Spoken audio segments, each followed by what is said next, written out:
Nah, teman-teman, di sini kita bakal ngebahas tentang yang si flat belt. Nah, di sini tuh ada soal ya, sistem mesin membutuhkan transmisi daya ke motor mesin. Nah, sebenarnya itu tuh sama kayak soal yang tadi yang kita bahas di V-belt. Jadi yang diketahuinya pun sama. Bedanya itu di sini bagian D1 udah kita ketahui nih, yang ini nih. Nah, udah kita ketahui, jadi kita tuh gak perlu nebak-nebak lagi kayak yang di VBL. Nah, di sini tinggal kita masukin aja 5 HP dikali berapa sih yang biar si 5 HP ini tuh bisa dikali, jadi dikali 0,746, jadi hasilnya 3,728 atau 37,29. Kadang ada yang membulatkan 37,3 kayak gitu. N satunya 1400 rpm, N2 nya 350 rpm. Buat CD-nya jarak antar porosnya di 1,5 m atau 1500 mm, D1 nya 100 mm. Nah, yang di sini puli kecil itu di puli rotor yang di mana penggerak awal atau penggerak motor listrik lah. Nah, ini bahan karet kanvas bahannya dan FC-nya 1,5. Nah, buat untuk flat belt di sini materinya agak banyak, tapi yang intinya itu yang ini.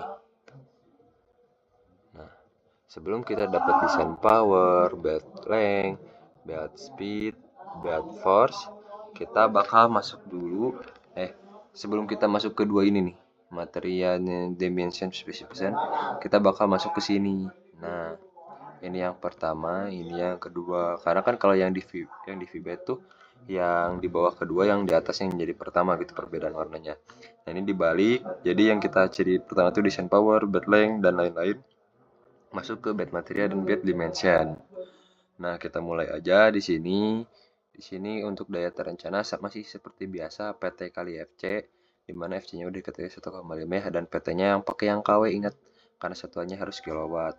Jadi 3,729 dikali 1,5 sama dengan 5,5935 atau 5,94 kilowatt.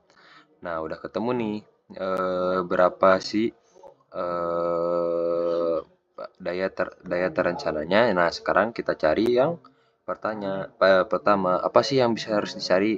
Nah, bisa ini, bisa ini, bisa ini. Kita harus cari satu-satu. Kira-kira nah, dari di sini, ini dulu yang kita bisa cari. Kenapa sih bisa dicari?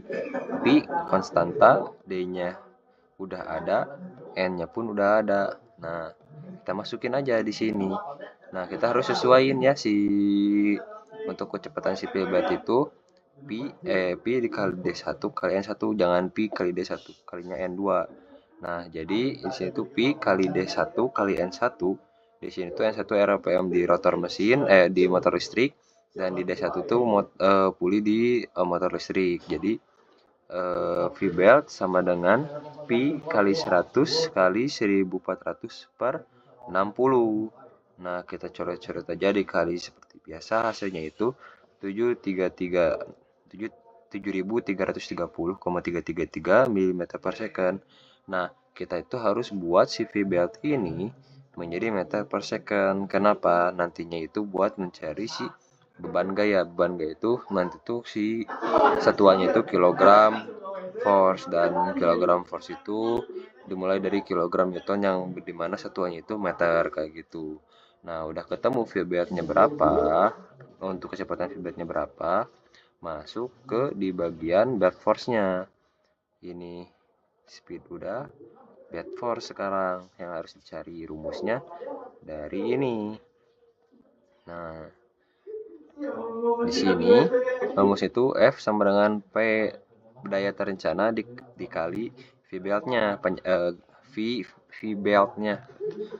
Nah, untuk F-nya itu dimasukin 5,594 per 7,33. Nah, yang ini dibagi ini, hasilnya itu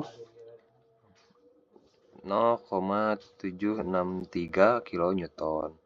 Nah, dalam force, kan ini teh force ya. Nah, ini tuh harus di dalam kesatuannya itu kilogram force. Nah, dalam kilonewton itu biasanya kan kalau kita pakai PP itu kan langsung dikali 10 ya kali gravitasinya. Nah, ataukah kali 9,8. Nah, buat ngebalikin dari kilonewton ke kilogram, kita dibagi dibagi 9,8. Nah, jangan 10 ya teman-teman, karena dari si Panovanya itu nyaranin buat gravitasi buminya yaitu 9,8. Jadi hasilnya itu eh, sekitar 77,874. Nah, di sini juga kenapa sih si ininya juga maju? Karena di sini tuh kilonewton itu dikali 1000. Karena dia dikali 1000 karena kilonewton ke kilogram juga gitu. Karena kilogram force-nya. Lalu udah ketemu F-nya berapa? Kita gunain tabel yang ini. Kalau kurang jelas kita bisa dicek tabel yang ini nih. Nah, yang tentang si flatbed. Ini penting banget dilihat. Nah, ini juga tinggal sama kalian tuh dicek-cek juga ya di si materialnya apa. Tadi kan udah dijelasin si materialnya itu kanvas karet. Nah, kanvas karet, rubber kanvas. Berarti kita pasti bakal menggunakan tabel yang di bagian ini. Nah, di bagian ini di daerah rubber kanvas. Nah, gitu kita masuk ke rumus ini. Untuk apa sih untuk mencari rumus ini? Nah, rumus ini tuh buat dicari untuk mencari diameter atau ketebalan dari si beltnya. Kalau misalnya si beltnya itu kita asumsikan 3 atau berapapun itu bebas karena untuk dicarinya itu ada di ini nih rasio rekomendasi ketebalannya. Nah, ada yang rekomendasi, ada yang diizinkan. Nah, kita bisa dilihat dari sini. Jadi rumusnya itu D min per H sama dengan nilai dari yang direkomendasikan dan yang diizinkan. Jika nih yang D min ini sama dengan 40, maka 100 yang diameter puli awalnya itu per H sama dengan 40, maka H sama dengan 2,5 mm. Maka di sini tuh kita bisa bilang bahwasanya H itu paling maksimal kurang dari sama dengan 2,5 ketebalannya. Nah, untuk yang diizinkan di sini rasio labanya tuh D min per H sama dengan 30.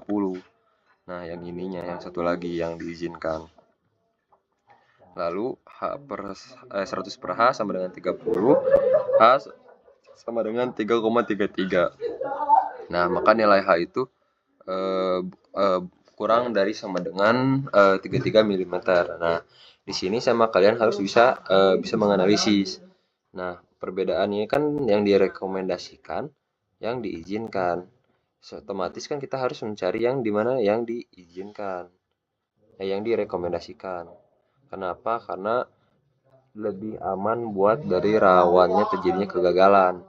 Nah, udah gitu kita ambil aja langsung yang 2,5 biar lebih pas aja. Asumsikan H itu digunakan adalah 2,5.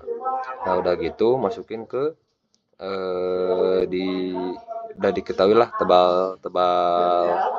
tebal si beltnya harus berapa. Nah, masuk ke di sini tuh yang ini nih, stress calculation. Nah, di sini juga ada stress calculation. Kita harus cari setiap komponen-komponen dari KO-nya, circumferential stress capacity, ada CV-nya, velocity faktornya, sama apanya, jadi art of contact faktornya. Nah, di sini tuh kita bisa cari dengan di satu-satu ya. Nah, misalnya kita cari KO dulu. KO itu mempunyai rumus alpha A dikurang W dikali H per D min. Nah, yang dimana ini tuh didapatkan dari KO. Nah, Dari yang bed oh yang ininya.